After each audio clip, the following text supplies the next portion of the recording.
Hi, everybody. Today is Thursday, April 17th, 2025, and our friend Richard Wolff is back with us. Welcome back, Professor.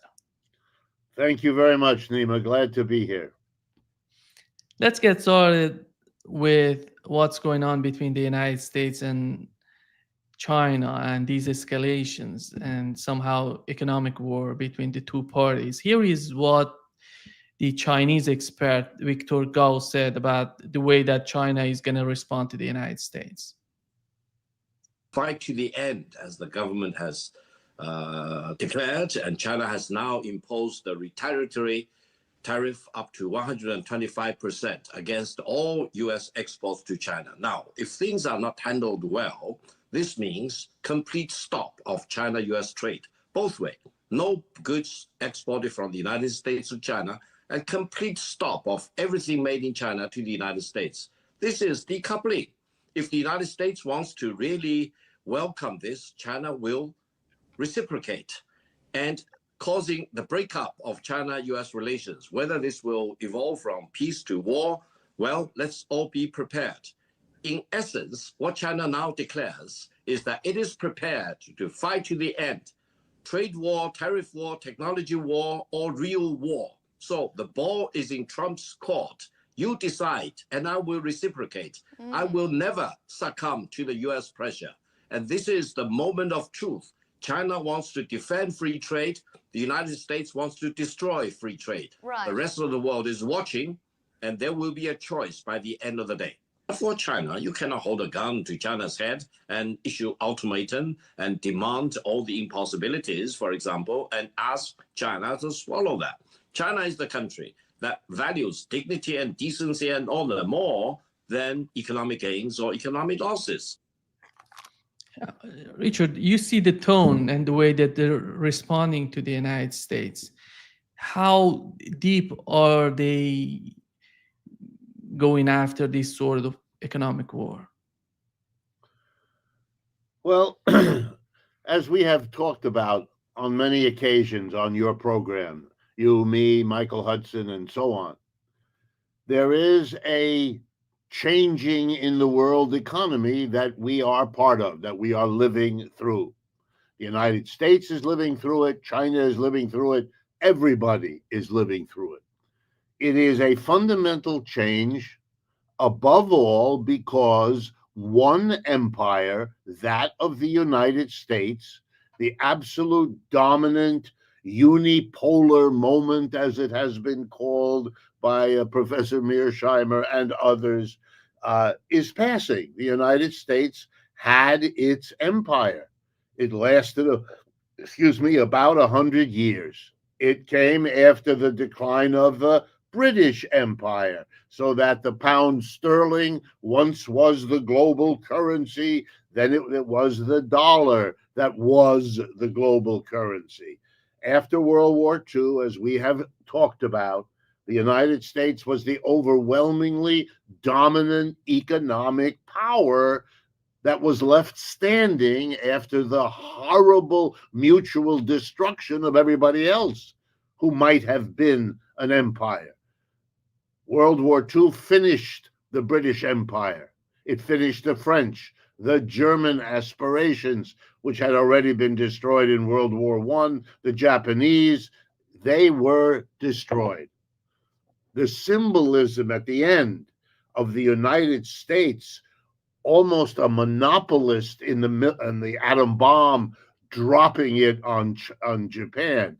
I mean, there you have. We are dominant. You are defeated. Okay? Now, for the rest of the 20th century, from the 1940s to the end of the century, and even into the early years of the current century, the United States played that role. Of course, it welcomed free trade because it was in the best position to take advantage of free trade. They didn't want barriers anywhere. They wanted open competition because between their economic power, their political power, their ideological power, and their military power, who was going to do as well as they were in a global market? So they had wonderful ideas. The profit and richness of American capitalism would now expand to take the whole world. And that's how they thought. And the people who lead the United States today, whether they are Democrats or Republicans, are people who've lived their whole adult life from childhood through the universities or colleges, schooling, into their political power position with the United States as dominant. You must understand that to grasp the difficulty for them when it turns out that their expectation, their hope, their assumption that this would last forever comes to a screeching halt when suddenly somebody else is rising. It's as if the country here forgot its own history. It was a small, poor corner of the British Empire here in North America. And it became the child that not only outgrew the parent, but subordinated the parent. Britain is now the poor corner of the American empire, not America, the poor corner of the British Empire. And now China. China emerges. What was it? A very poor corner of the British and American empires, abusively treated by both of them. And now, through a whole host of spectacular adjustments that the Chinese made to their impoverished situation, they found a way to grow their economy faster than Britain ever did, faster than the United States ever did. And literally in 40 years, they become what? The powerhouse that they are today. And they have been very, very successful at doing it. And let's be clear before I explain what this means.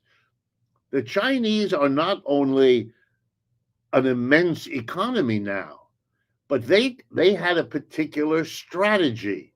And that strategy was to become the low-cost, high-quality manufacturing center of the whole global economy, taking advantage of the globalization that the United States organized as its market, as its framework, and then to become successful by producing the same goods and services that the West was producing, but of a better quality and a lower price, often both, as in, for example, solar panels, or as in AI, or as in electric vehicles, all of which they now produce the best quality in the world at the lowest price. They succeeded in doing it, and it isn't all that difficult.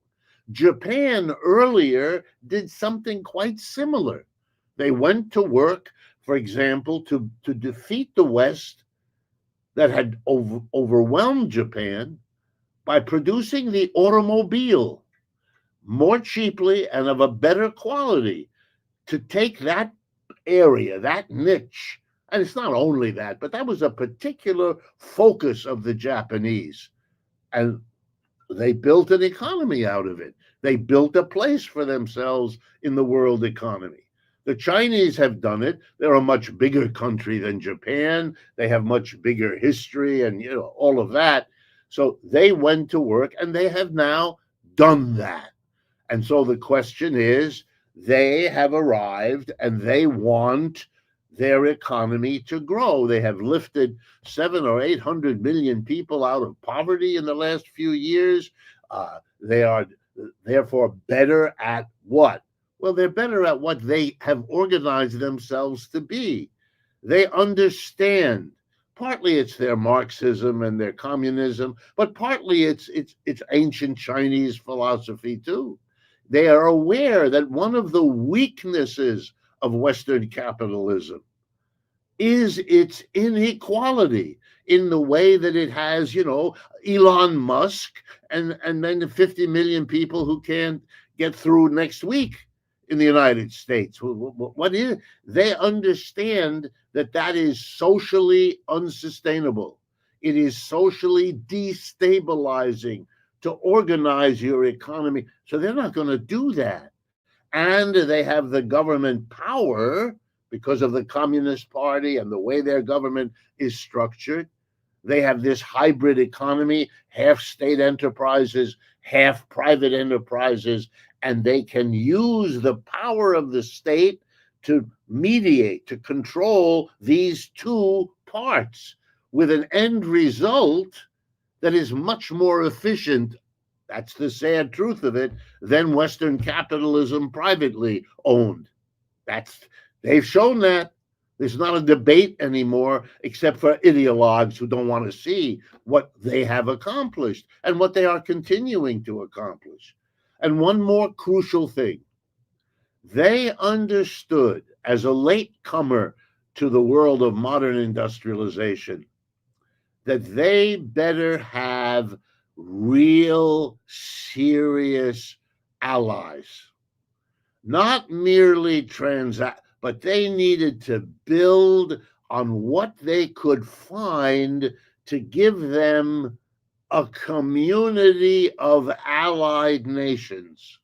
In a world of nation building and nation mentality, they had to come up with some kind of genuine internationalism. And the way they did that, brilliant in my judgment, is they positioned themselves as a member, dues-paying member of the global South. They positioned themselves as part of that world which European, American, and Japanese colonialism had repressed. And what that did is enable them, particularly in the last 10 years, to develop the BRICS. And that is crucial. It's not just the original BRICS, South Africa, Russia, India, Brazil, and China, but the 15 or roughly more countries that have joined on one capacity or another, partner or member of the BRICS. It is so important right now because the United States is decoupling from China. And let's be real clear, it's the United States that took the initiative to do this. The United States broke. The United States imposed tariffs first. When the Chinese retaliated, they almost always retaliated very carefully less than the United States. So if the United States is 145%, they stop at 125. That's very symbolic, but it is very smart because it teaches the whole world the cause of this whole problem is the United States. It makes the interventions first. But the problem of the United States, given its situation, in its desperation to survive what it takes to be the terrible decline of its empire, it is sacrificing its alliances because it is so frightened, it is so desperate in its situation that even to its border, Canada and Mexico, it becomes aggressive, it becomes angry, it becomes grabbing. It would take Canada, take Mexico's this, or extraordinary. But look at the difference. The United States alienating Canada, Mexico, Europe, whereas the Chinese are building the BRICS. You could not have a more dramatic differentiation. But now let's really hone in on it. China will react to the decoupling with the United States by doing what Russia did when the United States became the support for the Ukrainians. What Russia did was turn to the BRICS, and it saved them. It meant that the economic sanctions of the West did not work. They failed. They were supposed to bring Russia to its knees. They were supposed to collapse the ruble. The ruble, by the way, right now is one of the most rapidly rising currencies in the whole world the last few months. So the BRICS saved Russia. The BRICS are now going to save China. Why? Because the BRICS is over half the population of this planet. Somewhere 50 to 60% of the people of this world live in a BRICS member country. China will now turn to them. What it can't sell here, it will sell there. What it can't buy from the United States, it will buy from them. And we're talking about every continent, every part of the world whose alliances were strengthened by Russia during the Ukraine war just in time for China, who was supportive of Russia during the Ukraine war, to turn around and get support from Russia in return, which, as far as I can tell, will be forthcoming for them. And that's very, very important. And the United States, that's 4.5% of the world's people, not 50 to 60%, 4.5%, with less going for its allies. The Europeans are not going to be in a very good mood to help Americans. They are bitter at what is being purchased at their expense. The United States making all kinds of plans that leave the Europeans high and dry, including the tariffs and all of that. So you are looking at a situation which, of course, because in the United States, one is not allowed in general to be honest about what's going on. We live in a highly politically polarized society, and we have a long history of not wanting to acknowledge the empire that we sit on. So this is difficult for Americans to learn about, to understand, to see in any way. The Chinese are positioned now with a kind of automatic demonization. I want to remind everyone, when you hear all the noise that we're now going to hear about the evil Chinese, just remember, it wasn't just a few months ago that Mr. Putin was the worst imaginable leader on earth. He was a Stalin. Our president referred to him as a thug, a criminal. What in the world are you doing? And before that, it was Saddam Hussein. And before that, it was Muammar Gaddafi. And one monster after. We are the wonderful Democrats surrounded by the evil monsters and the dictator. Extraordinary. You live in a country that lives almost in a medieval bifurcation of good and evil, and everything is reduced to that story. And that, I wouldn't mind that. I mean, that would be a cultural peculiarity, except it is leading us to make one mistake after another. Let me end on that point. The war in Ukraine, I'm going to exaggerate a bit, but not by much. The war in Ukraine was lost because the United States thought that the mother of all sanctions, by Europe and the United States together, focused on Russia, would destroy Russia. There were even thoughts it would break up. Mr. Putin would be thrown out. It would dissolve into little countries that could then be picked off by NATO the way Eastern Europe was over the last 20 years. That failed totally. Why? Because Russia had the BRICS. The current policy with China will fail for the exact same reason. The leaders in America can't get their heads around the fact that they have been outmaneuvered, outgrown. The Chinese found a way for economic development. The Chinese found a way to do what every poor country in Asia, Africa, and Latin America wants to do: economic growth quickly so they aren't so poor anymore. The Chinese did it better, faster than anybody else has ever done it. So, of course, they are the leader there. What would you expect? And no one's going to change that. The United States cannot imaginarily do away with what I just said. And the power of that across this planet is overwhelming. And if you don't take it into account, you misunderstand the situation you face, and you're going to make strategic mistakes.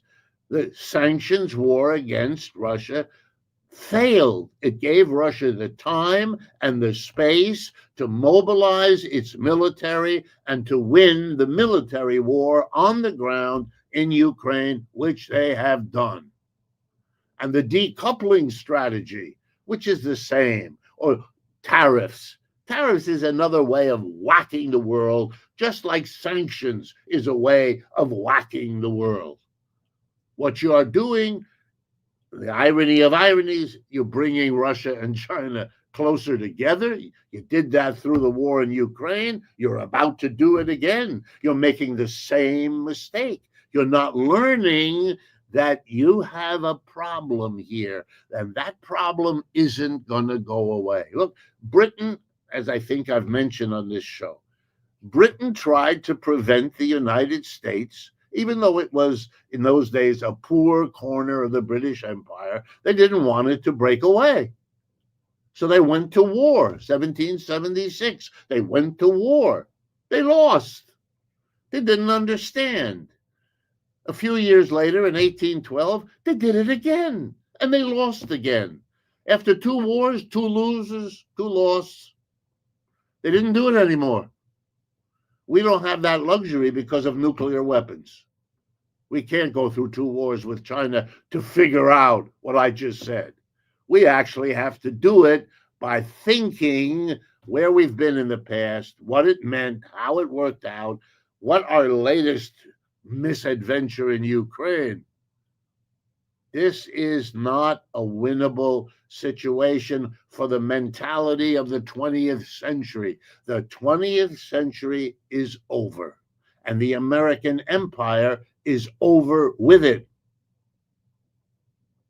We are not a nation of 4.5% of the people of this planet. We are not in a position to overwhelm the BRICS with 50 to 60% of the world's people and 2 or more nuclear powers among them. And I mean, this becomes lunatic. That's not where we're going in the world. We're not doing that. The global South will not sit there and permit this to happen. And all the military power in the world will not change that. The reality is what it is, and only foolish people or crazy people persist in doing what isn't working. I hate to be so strong about it, but it is the reality, and it means that this noise with China is really a waste of everybody's time. The prospects for China among the BRICS in maintaining growth are much better than the prospects of the United States without its allies. Somehow, that's a kind of megalomania that thinks like that. And if you go too far, you will do enough damage that it will be very difficult to come back from that situation. I'll tell you the story, if I can, of one example, and to string it out so you can see the implications. The BYD Corporation, Build Your Dream, I believe, is what BYD stands for. The BYD Corporation is a Chinese corporation that makes electric vehicles, cars and trucks. And it makes what is globally recognized to be the highest quality at the lowest price. They recently got even more famous because they produced a battery for their electric vehicles that takes 5 minutes to charge, which none of the existing batteries can go that quickly. It takes about as much time as filling up your car with gasoline has been taking with that, which was one of the big problems of that industry. It has so successful that it is now a larger seller of vehicles than Tesla, which was the first in the electric car area. Tesla is now shrinking. The stock price is falling. Mr. Musk will have to live with a little less than $400 billion assets to his name. BYD is emerging. Now, what does that mean? Well, obviously, it means that in the competition among all the car companies in the world to develop the best, cheapest, highest quality electric car, the Chinese came in number one. That's already a very remarkable story. But that's only the beginning. That's what I mean by stringing it out for you. Now, hear what's going to happen. The United States, reacting to what the Chinese have achieved, not by figuring out how can we learn what they did, how can we replicate what they achieved. No. First, Mr. Trump and then Mr. Biden put an enormous tariff. Many Americans don't seem to know that. There's a tariff of 100% that has been in effect already before Mr. Trump became president again. Mr. Biden raised Trump's tariff of 27.5% all the way up to 100%.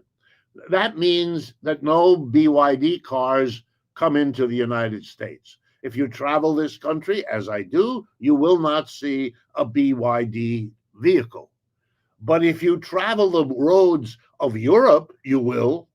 Of Asia, Africa, and America and South America, you will, because they are the best vehicle. If you have a taxi company, you're going to buy that car because that's your best source of input. If you're a company that uses trucks for anything, you will be buying the best truck at the lowest price, which is BYD. American companies competing with people in every other part of the world will not be able to buy the cheapest, best truck. They'll have to do with a more expensive, less good vehicle. You know what that means? That means all American companies based here are put at a disadvantage in the world market because they have a much more expensive vehicles they have to buy of a lower quality than all their competitors elsewhere in the world. Do you understand? That is damaging the economic future of the United States and privileging the economic future of all our competitors abroad, especially the Chinese, so that this tariff backfires on the United States. It doesn't achieve even what it sets out to achieve. It doesn't protect the United States economy in the long run. It undermines it. Look, this is not advanced rocket science. This is what economics has learned over the years. Tariffs are not a new phenomena. They've been in existence, used by countries for hundreds of years. If you go to any library and you look up tariff, there'll be hundreds of books and thousands of articles examining what tariff was used in this situation. How did it work? Did it succeed? Did it fail? If it failed, why did it? We know all that. If you teach a course in international trade, you teach about tariffs, among other topics. Doing what we're doing now And having the president, who clearly never took an economics course, or if he did, doesn't remember what he learned, to have him tell you, I'm doing a tariff and it'll have this effect, is ludicrous. Nobody can do that. He can't. I can't. A tariff, the effect of a tariff depends on everything else going on in the environment when you do that. Therefore, to do it always involves a big fat risk that it could go this way or that way. And I can give you examples of when it went this way and when it went that way. You don't know. Mr. Trump acts like he knows. Maybe he thinks that's what a president should do, pretend to know what he couldn't possibly know. But for the rest of us watching, this is craziness. Now, is it possible that the tariffs will have the effect Mr. Trump wants? Yes. It's not a zero probability. Sometimes tariffs do what clearly Mr. Trump hopes they will do. But that's all he's got, a hope. The idea that he has masterfully, that's silly. That's just silly. Meanwhile, the risk he has taken, every country in the world is hurt because almost every country exports stuff to the United States because we've been one of the richest countries on earth for 50 years. So every country, sooner or later, the producers in every other country find a market here in the United States. So he has just hurt all of them. In one act, he made life difficult for every exporting company and country in the world. Those people don't like the United States more because we did that. They don't like Mr. Trump more because he did that. Not at all. They are angry. They are bitter. Their economic situation has now been damaged. Every leader of every country in the world now has an invitation to blame the economic difficulties of his or her country on the United States. And there will always be some truth to that. They're not going to limit it to the truth part. They will excuse their own mistakes. But you know what that does to the United States? It isolates the United States. It makes the United States the number one candidate for the label rogue nation. The one who doesn't play fair. The one who doesn't be helpful to us, our enemy. And that's going to show up right away. The latest statistics show that an enormous decrease in tourism from Canadians is now the reality. As people make reservations in Canada for a summer vacation, a week by the lake or a trip to the Grand Canyon or something, they're not doing it. And they're not coming south from Canada out of a protest against Mr. Trump's threat to make Canada the 51st state. The cost of what he is doing, the risks he is taking, my. I think historians will look back on this and say, as I do, the economic problems of this country must have been extraordinarily profound to generate a government desperate enough to take such enormous risks for a chance that is really small for all of this to work out.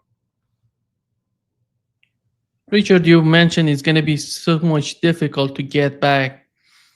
And how about, we've learned that China is going to replace the United States with Canada in terms of providing oil to China, and soybeans with Brazil. If the things change the way that they're talking about, do you think how difficult that would be for the United States to get back? How much difficult that would be? Are these countries going to change their new sort of trades and get back to the old system? Is there anybody concerned in the United States about that, or they're just thinking of whatever is in their mind? Well, that's the question the rest of the world is asking, just as is the question that half the people in this country are asking. Where is the opposition? And the opposition, I have to be honest, the dominant part of the Democratic Party is stunning by its silence. Mr. Biden says hardly a word. Mr. Obama says hardly a word. In fact, the only thing I've seen recently of Obama's is him coming to the defense of Harvard University, but not, dealing with these economic. So I think the rest of the world is seeing very little in the way yet of opposition to the end of a commitment to free trade and the shift to economic nationalism, which is what all of this amounts to. Even Bernie Sanders and Alexandria Ocasio-Cortez, their trip around the country, which is impressive and drawing big crowds, seems to be focused on hostility to oligarchs. Okay, I understand that. That's correct. We have an extreme inequality of wealth, and that is certainly a social issue for many people. But there doesn't seem to be a major critique of the economic strategy. So you're left with the feeling that if the Democrats come in, yeah, they will be different. They won't have Elon Musk firing hundreds of thousands of federal employees. But, even there, they're not, the attack is weak, and the attack doesn't get much press. It's extraordinary. It's as if everybody is holding their breath, waiting to see if Mr. Trump can get enough going that it becomes politically dangerous to critique him. And since it's not yet clear, we're still in we're only 3 months into his presidency, the usual political people don't say much for fear of being premature or some. So at this point, there's not much opposition. And so to answer your question, foreign leaders and foreign populations are beginning to get the idea that what Mr. Trump is doing is not the peculiarity of Mr. Trump, not even the peculiarity of the Republicans, but is some national agreed change in the United States. And since these things are hurtful to every other country, then you're setting up that the United States is going in a direction that it is willing and able to hurt you when it needs it. Most of the rest of the world thought of the United States for the last 70 years as being the superpower that presides over the world economy, keeping it going the way it has. We have the same, what was the phrase they liked? A rules-based international order. Yeah, okay, translate. The United States makes sure everything happens this way. And you could at least rely on that. You cannot anymore. That's what the world is learning. The United States has difficulties and is willing to try to fix them by behaving in a way that used to be considered unacceptable. I mean, our president announces he's taking a part of the sovereign country of Panama. He's taking a part of the Denmark. They own Greenland. He's thinking of taking Canada. This is a reversion to old style colonialism. And he allies himself with Mr. Netanyahu, as if to say, we're prepared in the United States to be as outrageous in terms of global rules of behavior as the Israelis are in bombing Gaza. This is extraordinary. This is an extraordinary moment for the United States to do that. There are a dozen different solutions in the Middle East that could be worked out between the Israelis and the Palestinians. And the United States could be, as it has been in the past, trying in some way to broker something that might be acceptable to both sides. But instead, it's choosing to line up behind Mr. Netanyahu. First, Biden does it, Trump does it, so the rest of the world understands the United States. Granted, other countries say something, but don't do much to stop it. I understand that. A lot of hypocrisy around the world, but at least they say something. The United States cannot bring itself to say something.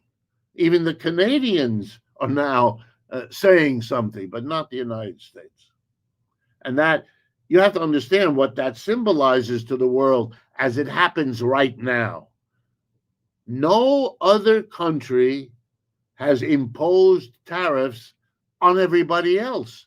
That's an absolutely unique act of hurting every other country, letting the world know we are going to hit anyone.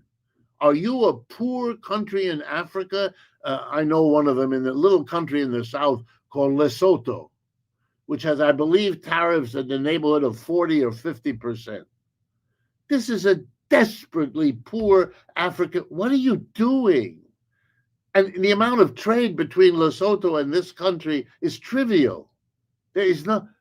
He needs to show there is no limit. Well, it's a little bit like Mr. Netanyahu in Gaza. I'm going to break every apartment building. I'm going to bomb the hospitals. Okay. You are telling us something. And we're not stupid. We see what you're doing. And we, the United States, are going to be behind you in all of this. This is really charming. But you have to understand the United States brands itself a religious country. Our government right now is a government supported in a fundamental way politically by fundamental Christians, particularly, not only, but particularly. Well, the Christian committed government is treating immigrants in a way that no Christian morality that I'm aware of would sanction, would support. I mean, do you treat God's creature, your fellow human being, this way? Throw them out of the country after they've worked here for 20 years?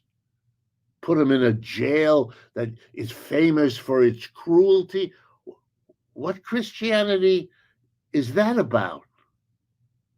Well, they manage it. And that's a sign that people are desperate.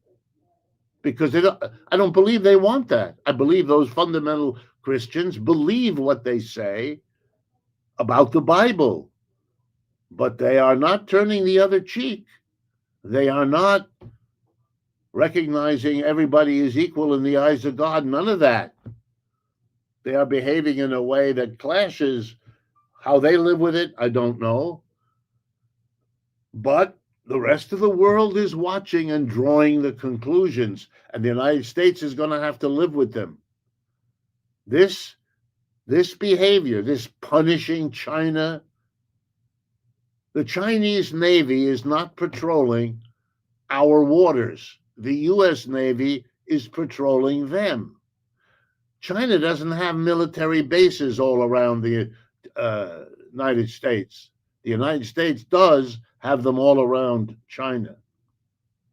I mean, who's aggressive here and who isn't? My goodness.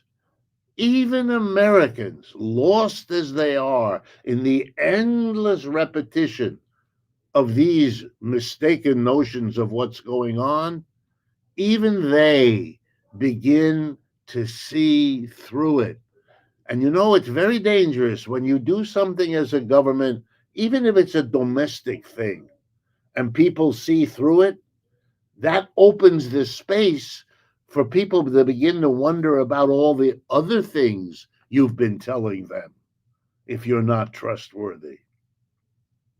Millions of people have been affected already by the wholesale dismissal of federal employees in this country by Elon Musk.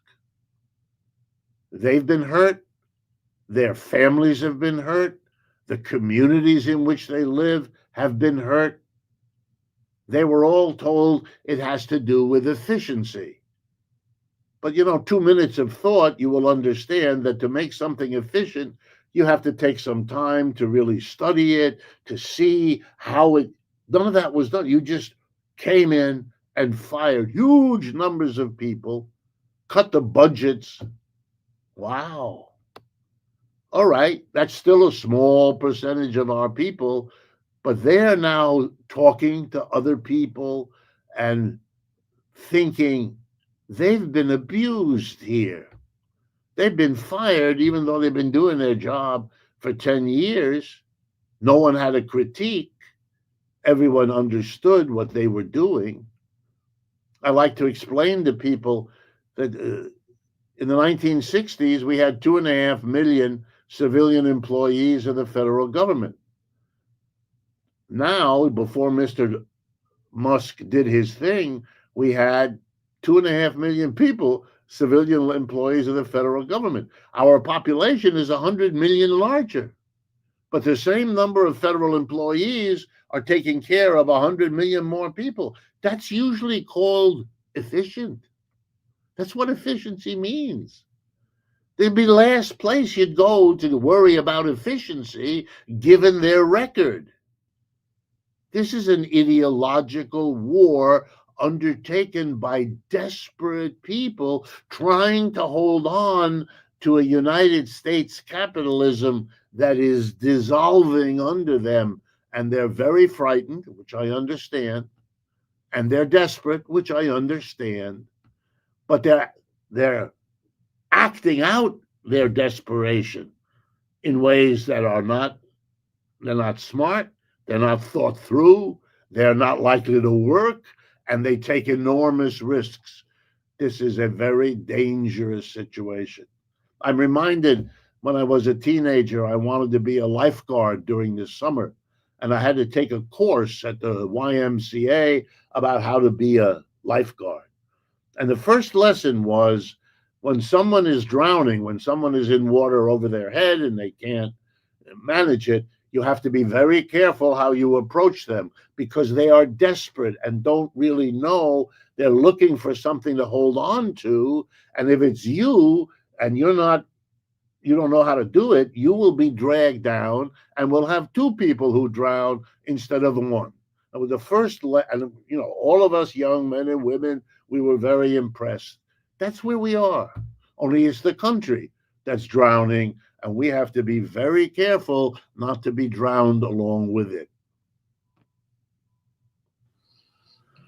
Richard, the case of Europe and European countries is of concern because with the war in Ukraine, and we know that how hard the war and the conflict in Ukraine has hit Europe and its economy. And with the new people wanted some sort of political change. We know what has happened since then. In Germany, they didn't achieve anything. France, United Kingdom, name it. And with the war with China, with this economic war with China, it seems that the situation gonna worsen. The situation gonna get worse. And do you see any sort of wisdom on the part of Europeans to deal with that, or they're going to get along with whatever comes from Washington in terms of the fight between the two parties, United States and China? Well, I must say, as a person, both of my parents were Europeans. I was born in the United States, but my father was French, born in France. My mother in Germany. For me, it's the end for you. Europe was in many ways a kind of center of the world. Whether you started ancient Greece, the Roman Empire, the medieval time, the colonialism when Europe literally took over the rest of the world or in large parts. This is a sad decline, a tremendous decline. And the ironies here are very rich. Capitalism emerged in Europe in a close relationship with nationalism. The capitalists funded the nationalists, so that, for example, the Austro-Hungarian Empire collapses in part because Hungarians become attached to their nationality as Hungarian, and that was more important than the empire, Austro Empire, they were part of. And Germany likewise. And these countries were put together around nationalism, and it enabled a marriage, if you like, of nationalism and capitalism to overthrow feudalism. Feudalism was held together European-wide by the Roman Catholic Church, and that comes out of the Roman Empire. The history of Europe is a history of nationalism bringing capitalism to the dominant position. And so here's the irony. It's their nationalism that is now drowning their capitalism. They can't get together. They cannot work out a common policy. The French don't trust the British. Neither of them trust the Germans. The Italians are yet in another place. The Spanish in still another place. The Spanish have been welcoming immigrants. The rest of Europe has been expelling immigrants. Italians are playing with fascism. The French don't want to go there. The Germans don't know what to do with their economic miracle having disappeared. The Germans love to tell themselves about what they call in that country Wirtschaftswunder, the miracle of economic growth or development. But now they're in recession as I speak to you, and in deep trouble. And the British, well, catastrophic what they did. And look how desperate they got. They didn't blame the Chinese. The British blamed the Europeans and broke away in Brexit, right? 10 years ago. They broke away as if Europe was their problem. Ridiculous. A level of stupidity that boggles the mind. And they all know it now, too, because, by 10 years later, looking back, wow, was that a mistake? All right. The only thing worse than that was the fact that after World War II, they became slavishly subordinate to the United States.